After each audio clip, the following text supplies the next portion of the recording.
Assalamualaikum warahmatullahi wabarakatuh. Alhamdulillahirrahmanirrahim. Wassalatu wassalamu ala rasulillah wa ala alihi wa sahbihi ajma'in. Amma ba'd. Bapak Ibu sekalian, rahimani wa rahimakumullah, peserta Al-Bayan level 3. Alhamdulillah kita sudah masuk ke pekan 4, yang mana kita akan membahas tentang struktur ataupun makna dalam ayat Quran. Ya, sekarang pembahasan pekan ini berkaitan dengan struktur ayat-ayat yang ada. Tujuan pekan ini kita ingin untuk mempelajari bahwa setiap kata dalam Al-Quran punya posisi dan peran yang memengaruhi makna secara keseluruhan, ya. Dan juga kita akan memperkenalkan konsep i'rab, ya, ataupun perubahan harokat yang akan kita bahas sekarang. Jadi dalam bahasa Al-Quran setiap kata punya tempat, susunan ataupun makna, ya. Ciri khas unik dari bahasa Arab Quran yaitu makna kalimat bisa berubah bukan karena urutannya saja, tapi karena harokat yang menempel di akhir kata. Kita ambil contoh dalam bahasa Indonesia, kita tahu tentang urutan subjek, predikat, objek. Ya, kata yang pertama datang itu selalu pasti subjek, ya, selalu pasti subjek ataupun pelaku. Tapi dalam bahasa Arab dia belum tentu seperti itu. Ya, urutan tidak menentukan peranan suatu kata, tapi harokat akhirnya. Nah, bisa jadi subjeknya di akhir kalimat, bisa jadi di tengah. Inilah bahasa Arab, ya. Tidak urut apa namanya? Mengetahui peran suatu kata atau kalimat tidak dilihat dari urutannya, tapi dari harokat akhirnya.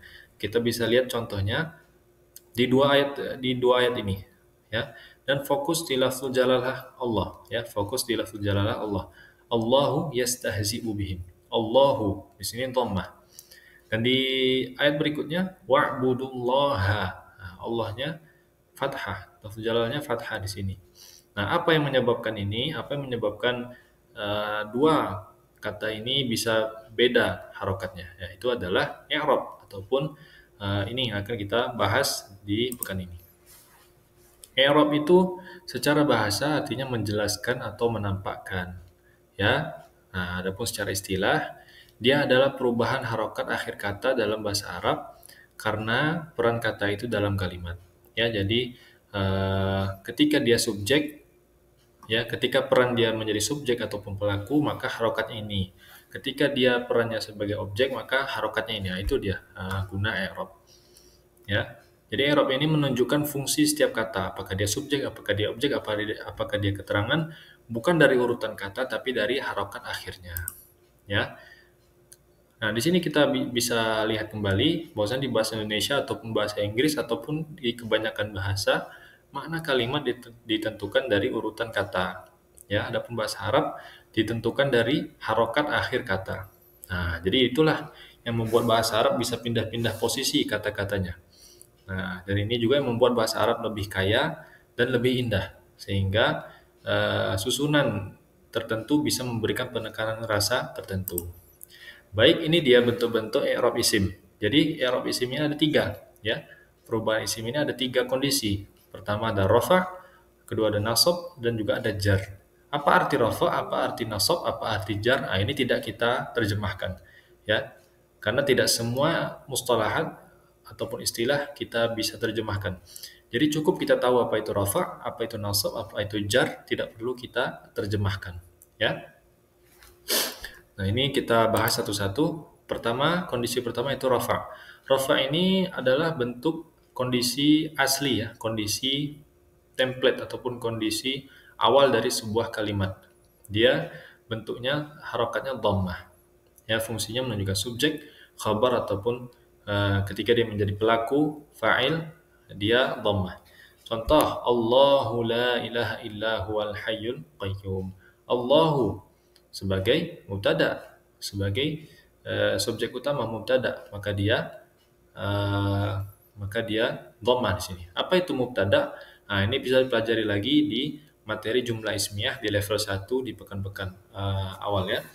Jadi sangat-sangat penting sekali untuk Bapak Ibu sekalian mengulang-ulang terus materi yang sudah dikirimkan karena alhamdulillah materinya bisa diakses terus, ya.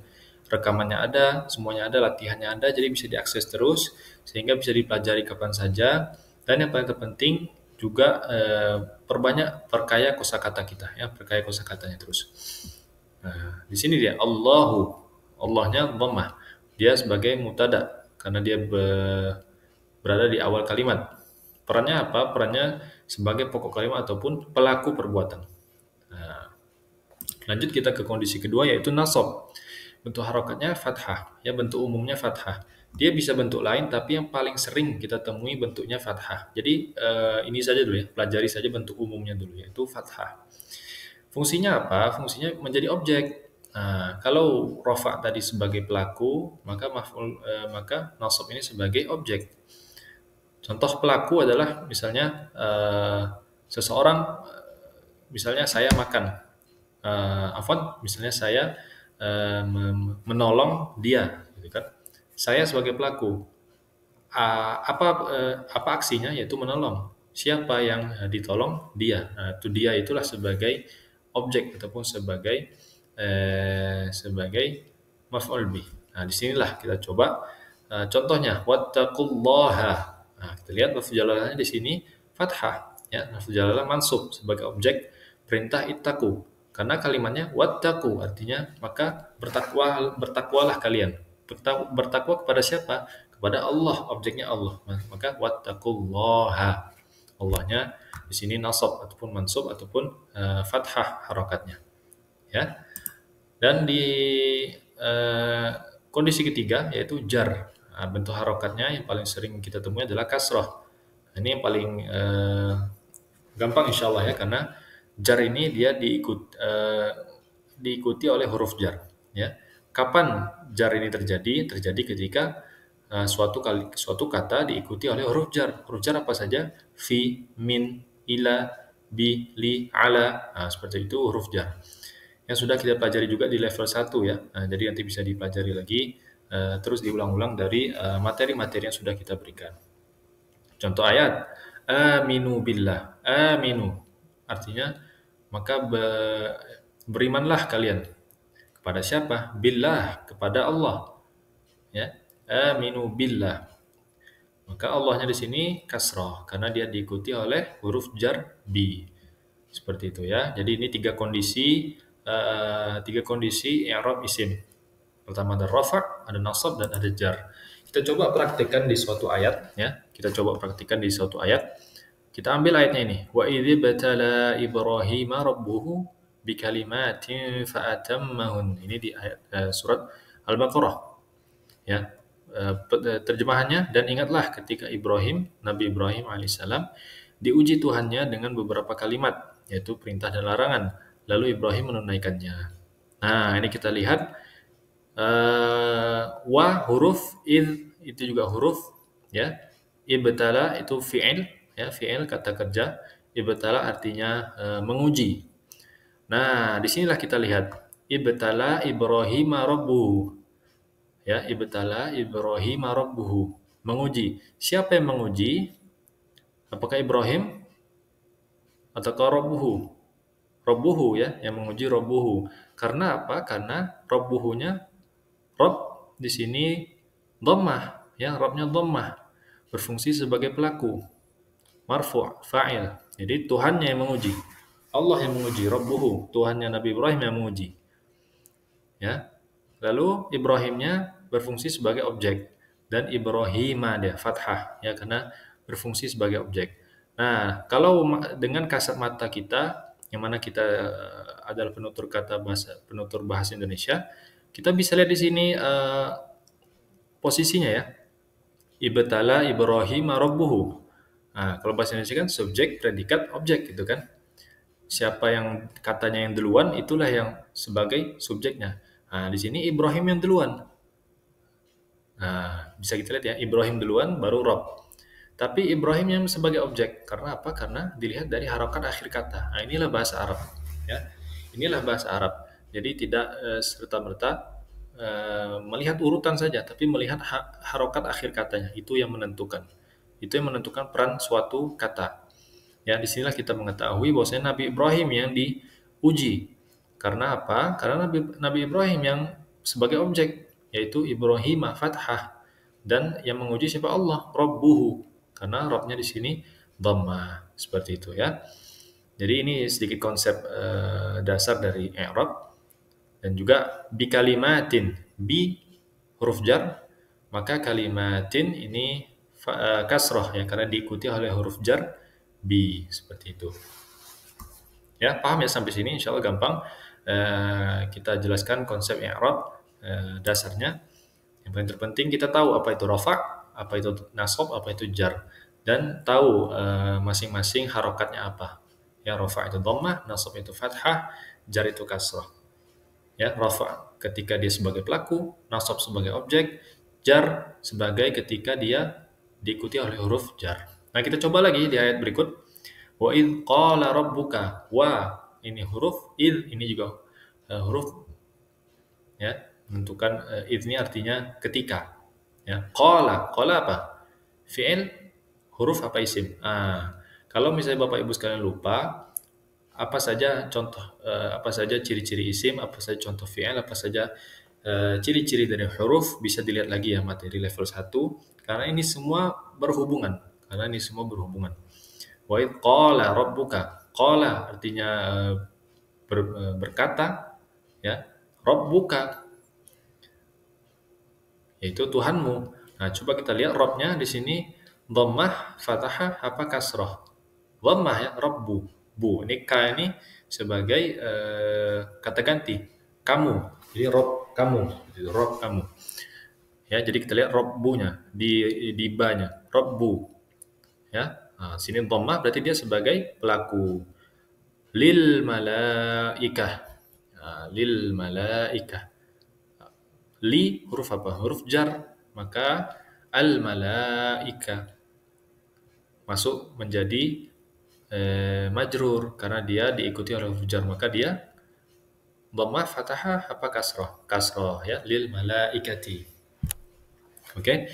Terus mana nasabnya? Nah, jadi kita berikan juga sedikit disclaimer Bapak Ibu sekalian. Jadi di setiap kalimat itu ya, di setiap ayat itu tidak harus semuanya ada rofa'nya, ada nasabnya, ada jar, enggak harus. Ya.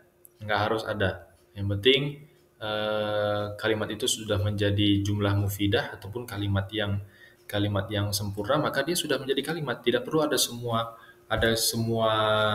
contoh i'rab, tidak perlu. Ya, tapi di sini ada. Kita berikan contoh nasabnya yaitu inni ja'ilun. Ya, inni artinya sesungguhnya saya, ja'ilun.